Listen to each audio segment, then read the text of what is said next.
Mesdames, Messieurs, bienvenue sur Cato LTV Gabon pour votre rendez-vous avec l'information dans quelques instants. Audience générale de ce mercredi 23 septembre de l'an de grâce 2020 sur la place Saint-Pierre de Rome. Le pape appelle à réaffirmer le principe de subsidiarité dans le monde de l'après-pandémie. Samaritanus Bonus ou le bon samaritain, c'est le titre d'une importante lettre publiée le 22 septembre dernier par la Congrégation pour la doctrine de la foi contre l'euthanasie et sur la prise en charge des personnes dans les phases terminales et critiques de la vie. Rentrée académique au Grand Séminaire Spiritain International Père Daniel Brotier et à l'Institut supérieur des sciences humaines du même nom, le Père Elvis Elenga Beka, recteur, s'est prêté aux questions de notre rédaction. Dans ce journal également, légalisation du mariage coutumier, comme qui dirait, il était temps. Suite réouverture des lieux de culte, rencontre ce mercredi 23 septembre 2020 de la municipalité du 1er arrondissement avec les responsables religieux de la place afin d'accorder leur violon quant aux mesures à respecter. C'est tout pour les titres. Dans quelques instants, le développement. Mesdames, Messieurs, encore une fois, bienvenue à toutes et à toutes sur Cato LTV Gabon pour votre rendez-vous avec l'information. Comme annoncé en titre, le pape François a poursuivi sa série de catéchèses sur le monde après la pandémie au cours de l'audience générale de ce mercredi 23 septembre de l'an de grâce 2020 sur la place Saint-Pierre. Le souverain pontife a invité à se pencher sur le principe de subsidiarité depuis longtemps mis en avant par l'Église pour que personne ne soit laissé au bord du chemin. Le principe de subsidiarité est nécessaire à la solidarité. En effet, explique-t-il, il n'y a pas de vraie solidarité sans participation sociale, sans contribution des corps intermédiaires tels que les familles, les associations, les coopératives, les petites entreprises et les expressions de la société civile. Pour le pape, les contributions d'en bas doivent être engagées et encouragées. On l'écoute.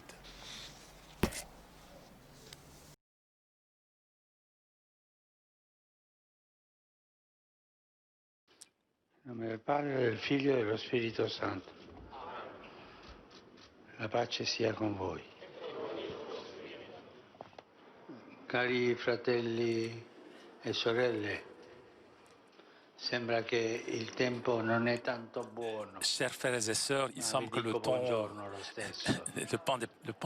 n'est pas Nel nome del excellent, Padre, mais je del vous dis quand Figlio e même dello Spirito bonjour. Santo. La pace sia con voi. Cari fratelli e sorelle, Comme celle actuelle, sembra che il tempo non è tanto buono. chers frères et sœurs, il semble que le temps n'est pas excellent, mais je vous dis quand même bonjour. Assumer sa part de responsabilité, c'est-à-dire partager pour sortir meilleur d'une crise comme celle actuelle, qui est une crise sanitaire et dans le même temps crise sociale, politique, économique. Chacun de nous est appelé à assumer sa part de responsabilité, c'est-à-dire partager les responsabilités. Nous devons répondre non seulement en tant que personnes individuelles, mais également à partir de notre groupe d'appartenance, du rôle que nous avons dans la société, de ne réussissent pas à y contribuer parce qu'ils sont écrasés économiquement ou politiquement.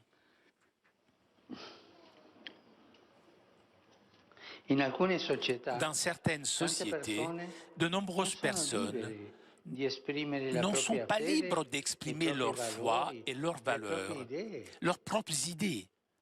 S'ils l'expriment librement, ces personnes vont en prison.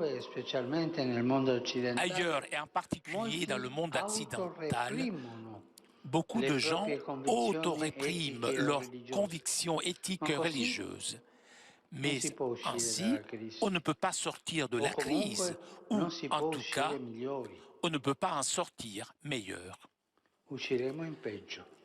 On sortira bien pire. Afin que nous puissions tous participer aux soins et à la régénération de nos peuples, il est juste que chacun ait les ressources adaptées pour le faire. Après la grande dépression économique de 1929, Pape Pie XI expliqua combien le principe de subsidiarité était important pour une vraie reconstruction. Ce principe a un double dynamisme, du haut vers le bas et du bas vers le haut. Peut-être on ne comprend pas très bien ce que tout cela veut dire. C'est un principe social qui nous unit davantage. D'un côté, et en particulier dans les temps de changement, quand les personnes individuelles, les familles, les petites associations ou les communautés locales ne sont pas en mesure d'atteindre les objectifs primaires, il est alors juste qu'interviennent les niveaux les plus élevés du corps social, comme l'État, pour fournir les ressources nécessaires afin d'aller de l'avant. À cause du confinement pour le coronavirus, de nombreuses personnes, familles et activités économiques se sont trouvées et se trouvent encore en grave difficulté. C'est pourquoi les institutions publiques cherchent à apporter leur aide à travers des interprétations appropriées, des interventions sociales, économiques. D'un autre côté, cependant, les sommets de la société doivent respecter et promouvoir les niveaux intermédiaires ou mineurs.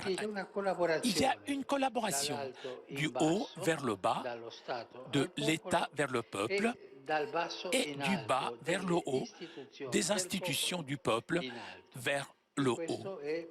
Voilà l'exercice, le principe de subsidiarité. Chacun doit avoir la possibilité d'assumer sa propre responsabilité dans les processus de guérison de la société dont il fait partie. Quand on démarre un projet qui concerne directement ou indirectement des groupes sociaux déterminés, ceux-ci ne peuvent pas être en dehors de la participation.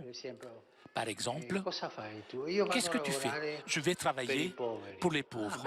Bien, c'est bien, c'est beau. Et tu fais quoi? J'enseigne aux pauvres, je leur dis ce qu'ils doivent faire. Non, ce n'est pas bien ça. Le premier pas est laisser que les pauvres viennent vers toi et qui te disent ce dont ils ont besoin. Il faut les laisser parler. Et comme ça, c'est comme ça que fonctionne le principe de subsidiarité. La sagesse des groupes les plus humbles ne peut pas être mise de côté. Malheureusement, cette injustice a souvent lieu là où se concentrent les grands intérêts économiques ou géopolitiques, comme par exemple certaines activités d'extraction dans diverses zones de la planète. Les voix des peuples autochtones, leur culture et leur vision du monde ne sont pas prises en considération. Aujourd'hui, ce manque de respect du principe de subsidiarité s'est diffusé comme un virus. Pensons aux grandes mesures d'aide financière mises en œuvre par les États. On écoute davantage les grandes compagnies financières que les gens ou ceux qui animent l'économie réelle. On écoute davantage les compagnies multinationales que les mouvements sociaux. Voilà, comme vous l'avez souligné, le pape demande la participation de tous dans un élan de solidarité pour pouvoir opposer une riposte à cette pandémie qui endeuille le monde. Samaritanus Bonus, ou le bon samaritain, c'est le titre donc de cette importante lettre publiée par la Congrégation pour la doctrine de la foi. En effet, ayant à l'esprit les cas de ces dernières années, la Congrégation pour la doctrine de la foi a donc publié Samaritanus Bonus, ou le bon samaritain, une lettre approuvée par le pape François en juin dernier, qui réitère la condamnation par l'Église de toutes les formes d'euthanasie et de suicide assisté. Elle appelle à un soutien renforcé aux familles des malades et aux travailleurs de la santé. Toute personne souffrant d'une maladie entrée dans sa phase terminale a donc le droit d'être accueillie, soignée et entourée d'affection. En effet, ne pas pouvoir guérir ne dispense pas de soigner. Même si l'Église s'oppose à l'acharnement thérapeutique, elle réaffirme que l'euthanasie est un crime contre la vie humaine et que toute coopération formelle ou matérielle immédiate à un tel acte est un péché très grave.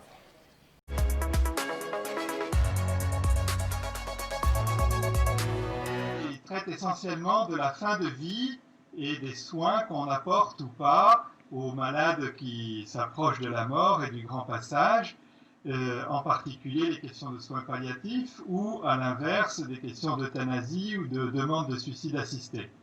Et la question, c'est quelle est la dignité de la personne? Est-ce que c'est à nous d'en décider ou bien est-ce que cette dignité s'impose à nous? Auquel cas, on doit la respecter et c'est ce que nous croyons, bien sûr.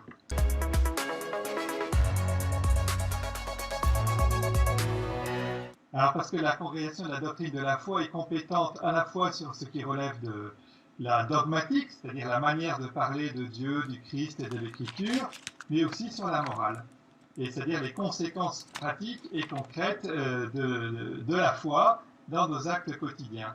Comme dans le monde entier, il y a beaucoup de législations qui se positionnent plutôt pour des actes euthanasiques et des suicides assistés, elle a fini par produire un document.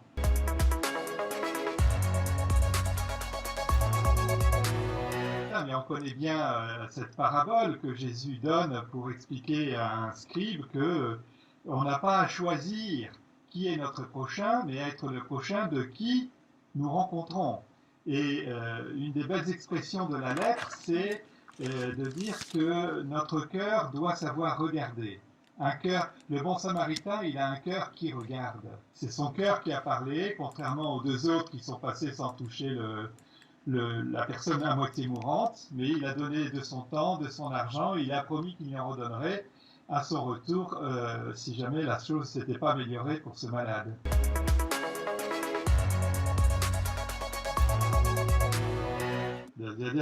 D'abord une anthropologie, un sens de la personne humaine. Qu'est-ce qu'une femme, un homme, un être humain qui a une dignité qui s'impose à nous et qu'on n'a pas à lui reconnaître en fonction d'un certain nombre de critères. Moi, j'ai entendu des médecins me dire « mais il n'est pas autonome, il n'a pas de projet, il ne communique pas, donc c'est plus une personne, donc on peut l'éliminer. » C'était pas dit aussi violemment, mais les critères étaient donnés là. Ça veut dire que c'était le corps médical qui disait si oui ou non il était une personne humaine. Non, une fois qu'on est un homme, une fois qu'on est reconnu tel, ça ne se perd pas. Et cette humanité, elle s'impose à nous et convoque notre humanité. Et je crois que ça nous fait du bien à nous. Des fois, les gens disent « mais il ne sert à rien, il n'apporte plus rien ». Mais ce n'est pas vrai. Ces personnes malades nous convoquent, nous, à être des êtres humains en face de lui. Et quelque part, ils nous font du bien.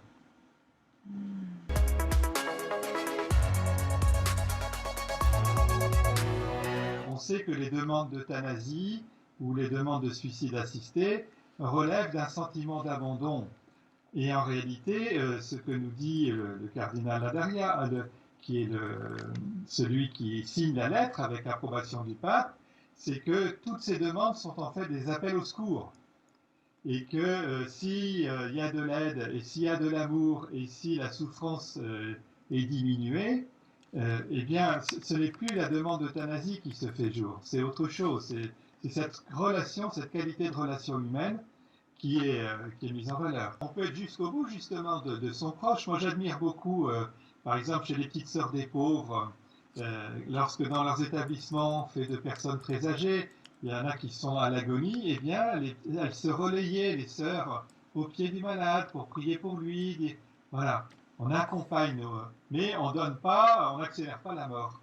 Voilà, et les chrétiens sont invités à savoir faire objection de conscience quand on leur demande de collaborer à ce qui relève plutôt d'une euthanasie ou d'un suicide assisté.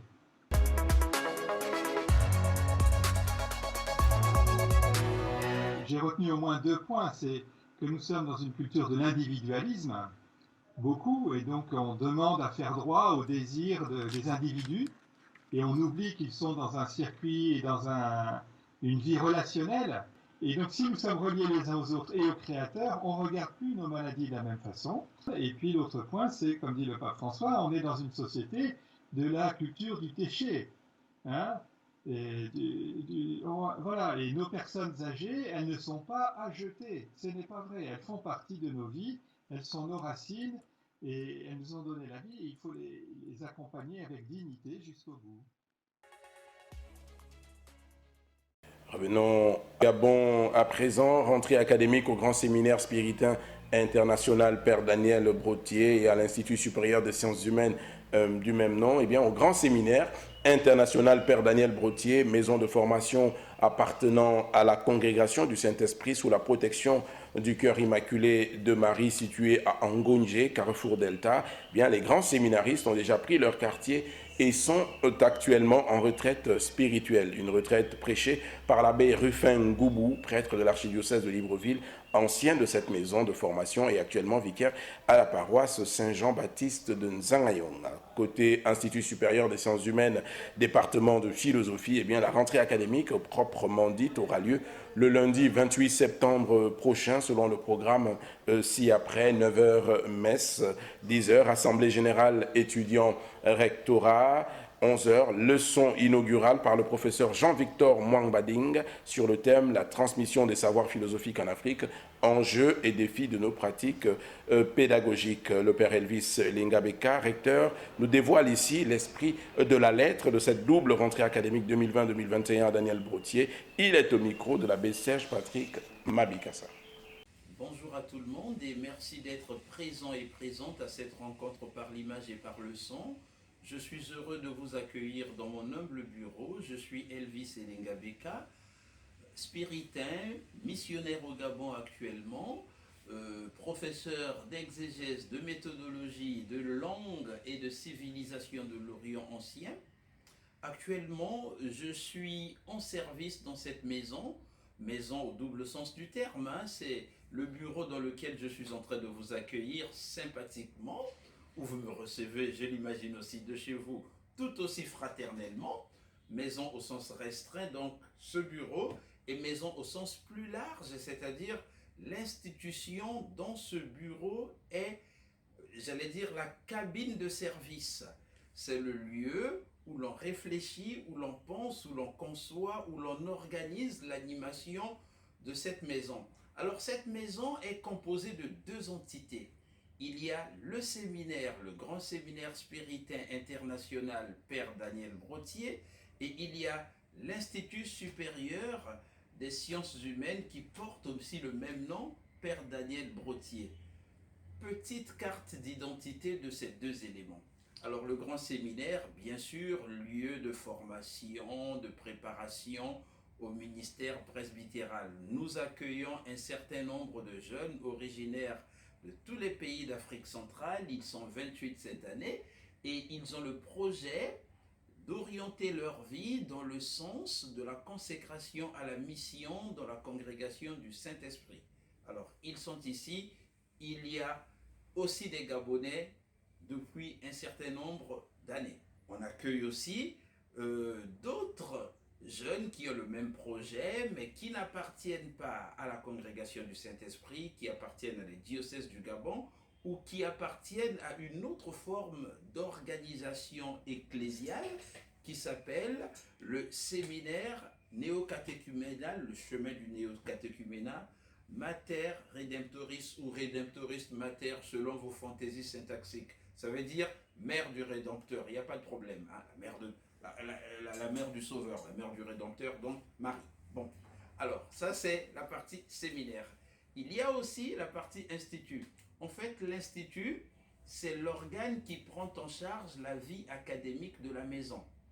Il y a eu depuis 2018 la conversion de toute la vie intellectuelle de la maison, le passage au statut d'institut qui a été acté, passé à l'acte, effectivement, l'année dernière.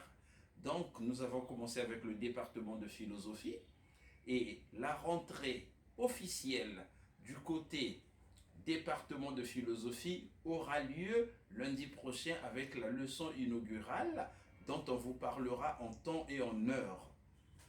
Et la rentrée côté séminaire Daniel Brottier est déjà lancée avec la semaine de retraite que les étudiants séminaristes sont en train de vivre. Donc vous avez entendu, j'ai dit étudiants et j'ai dit séminaristes. Étudiants par rapport à l'Institut, séminaristes par rapport à la préparation sacerdotale. Séminaire, Institut. Donc votre serviteur, celui qui vous a parlé, est à la fois recteur enseignant côté Institut et recteur formateur côté séminaire.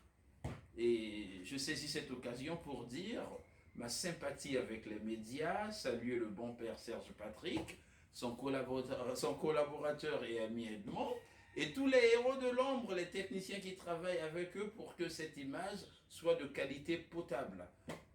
Merci à vous d'avoir écouté cette petite présentation et rendez-vous ici pour une visite guidée et voire arrosée, pas par la pluie. Restons au Gabon où le mariage coutumier vient d'être légalisé. Il était temps, comme qui dirait, le Sénat gabonais vient donc de reconnaître et de valider le mariage coutumier. C'est le vénérable sénateur Ernest Ndassi Gikoula qui a porté devant ses collègues cette proposition de loi qui a été approuvée. Dorénavant, en cas de décès de l'un des conjoints, nous n'assisterons plus à ces scènes dramatiques pour le moins rocambolesques, où l'autre conjoint se voit brutalement spolié et chassé des maisons avec les orphelins. Il faut observer que dans certaines familles, la dot devient comme une forme de commerce avec des listes kilométriques et onéreuses au point de réduire la femme en une vulgaire marchandise. Reportage de Nadia Lucille Moulongou Nzigou et de Vitalis Kumba. Je pense que c'est une bonne chose qu'on puisse légaliser le mariage coutumier parce qu'en fait ce mariage coutumier, d'après nos coutumes gabonaises, c'est vraiment c'est ça le mariage. Il y a des personnes, surtout à l'époque de nos parents, qui gardaient c'était le mariage coutumier qui était vraiment le mariage. Donc ils pouvaient rester toute une vie sans pour autant aller se marier légalement. Le mariage coutumier, pour moi, c'est un pas de géant dans notre tradition, dans nos mœurs africaines. Parce que bon, quand on voit d'un regard dans le mariage civil, le mariage civil, oui, c'est quelque chose qui était avant, qui donnait tout, qui donnait toutes ses prouesses. Mais lorsqu'on a un regard vers nous, les Africains, dans notre façon de faire africaine, certains points ne se retrouvaient pas. Le fait que le mariage repose sur une dimension, sur la spoliation. Beaucoup de femmes aujourd'hui, beaucoup de veuves, ont été dépossédées de leurs avoirs parce qu'ils n'ont pas, certes, ils étaient mariés dans la coutume, mais tout dit là, l'état civil n'était pas marié. Donc j'en connais beaucoup de personnes qui ont été dépossédées de leurs avoirs parce qu'ils n'étaient pas mariés à l'état civil. Mais la venue du mariage coutumier, je pense, je bénis, du fait que le mariage coutumier soit légalisé, je pense, de ma part, c'est un pas de géant. Au moins toutes les familles se retrouvent et toutes les familles lors de ce mariage donnent toutes leurs bénédictions, donnent toutes leurs... c'est un travail traditionnel qui se fait et tout le monde se représente. Et je donnerais plus de crédit au mariage coutumier que au mariage civil. Le Gabonais a droit à tout le monde n'a pas les mêmes moyens de faire le mariage coutumier, d'aller faire le mariage civil pour légaliser leur union. Je crois que c'est une bonne chose que l'État a pu prendre, légaliser le mariage coutumier, parce que quelqu'un marié à la coutume, si l'un d'eux décède, personne ne prend en compte ce mariage-là. La femme n'est pas, ou l'homme n'est pas reconnu auprès de l'État ou auprès même de la famille, hein, parce que même si tu es marié à la coutume, on te met dehors avec tes enfants, tout ça là, tu n'es pas reconnu. Je crois que c'est une bonne chose, c'est vraiment, c'est louable, et puis je rends grâce à Dieu parce que lui a touché les cœurs de ces personnes-là pour vouloir garder cette... Voilà, mesdames, messieurs, avant son adoption définitive, retenez que le projet de loi portant légalisation du mariage coutumier au Gabon sera présenté devant l'Assemblée nationale. Réouverture des lieux de culte, rencontre donc ce mercredi 23 septembre 2020 du maire du 1er arrondissement et de son premier adjoint, rencontre entre donc cette autorité municipale avec les religieux, les responsables religieux de la place. Les maires donc Obam Eman Jean-Baptiste Ngema Hugues Mbumba s'est en effet entretenu ce matin avec les différents responsables religieux en vue de la prochaine réouverture de lieux de culte. Il s'est agi essentiellement d'échanger sur des dispositions prises par les différentes confessions religieuses quant au respect de mesures de lutte contre la propagation du coronavirus. Chacune devra démontrer à 75% qu'elle est effectivement en phase avec les conditions édictées par les plus hautes autorités du pays pour la réouverture très prochaine des lieux de culte. Steven Piga, reportage. Mais je voudrais véritablement comprendre parce que nous ne comprenons pas réellement le but de la réunion. Parce que je crois que nos pères ont tenté une seconde mesure de vouloir ouvrir les lieux de culte demain dimanche 27. Et nous avions par le canal des médias, suivi à la télévision, qui devait avoir une rencontre avec les maires pour véritablement harmoniser la façon de faire si on devrait ouvrir les cultes de dimanche ou pas. Maintenant, nous nous retrouvons encore face aux fiches que nous avons déjà en compte de ces fiches-là. Réellement, nous voulons savoir qu'est-ce que nous êtes en train de... Qu'est-ce que l'État prépare pour la réouverture des cultes dont nos pères sont en train de mettre en place pour dimanche ou pas. Donc cela, c'est pour vous renseigner, pour prendre les dispositions, pour rentrer effectivement ici. Hein, si je peux me permettre ainsi. Quand on dit l'environnement extérieur du bâtiment dispose de suffisamment d'espace pour que le culte puisse être organisé. C'est vous-même maintenant, vous partez aménager chez vous. S'il y a des chaises là-bas, vous allez les chaises, vous laissez l'espace. Et quand la commission passera, la commission va cocher effectivement Saint-André dispose de cet espace, c'est eux de cocher. Je n'ai pas dit c'est vous qui cochez. Si vous-même vous cochez, pourquoi vous avez besoin de commission alors? Ou besoin du copie, ou besoin du gouvernement?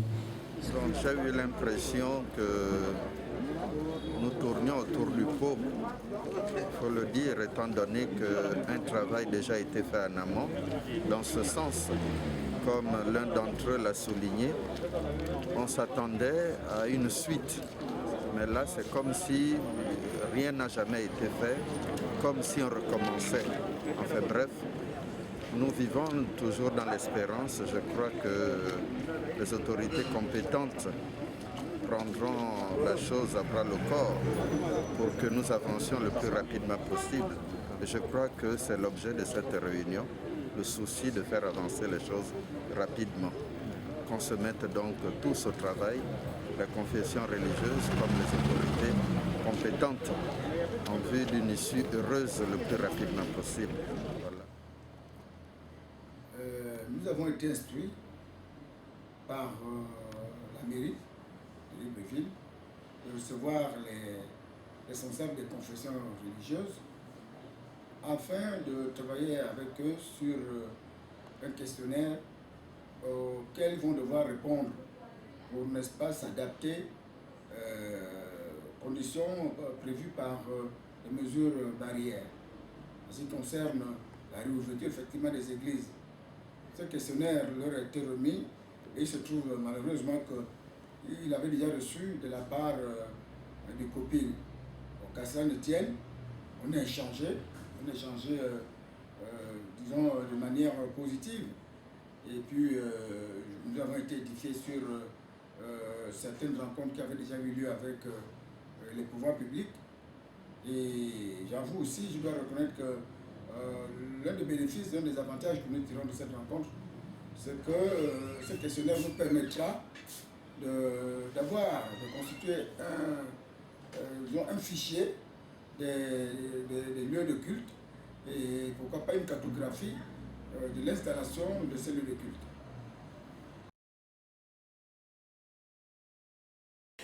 Mesdames, Messieurs, ainsi s'achève l'édition de ce jour. Rappel des titres, audience générale de ce mercredi 23 septembre 2020. Le pape appelle à réaffirmer le principe de subsidiarité dans le monde de l'après-pandémie. Samaritanus Bonus, ou le bon samaritain, c'est le titre d'une importante lettre publiée le 22 septembre dernier par la Congrégation pour la doctrine de la foi contre l'euthanasie et sur la prise en charge des personnes dans les phases terminales critiques de la vie.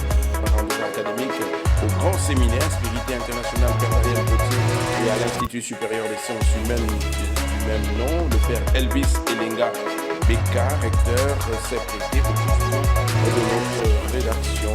Légalisation du mariage coutumier, il était temps. Réouverture de l'église comme ce mercredi le 23 septembre 2020 de la municipalité du 1er arrondissement avec les responsables religieux de la place afin d'accorder leur violon quant aux mesures à respecter. Monsieur, la Sainte Église célèbre aujourd'hui la mémoire de Saint Padre Pio de Pietrelcina.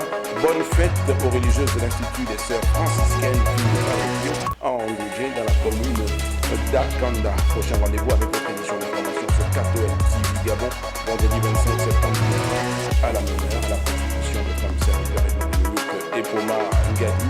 L'équipe technique qui nous accompagne, c'est Nicolas Bertin, Eman, Vitalis Kumba, Steve Piga, Khadija Ougoulan, sans oublier Nadia Lucille Moulang, Zigou, pareil, l'ensemble des autres techniciens, la supervision générale de ce journal, M. l'abbé Serge Patrick Mabikassa. Ensemble, en marche vers les 200 ans de notre Église, gardons la foi.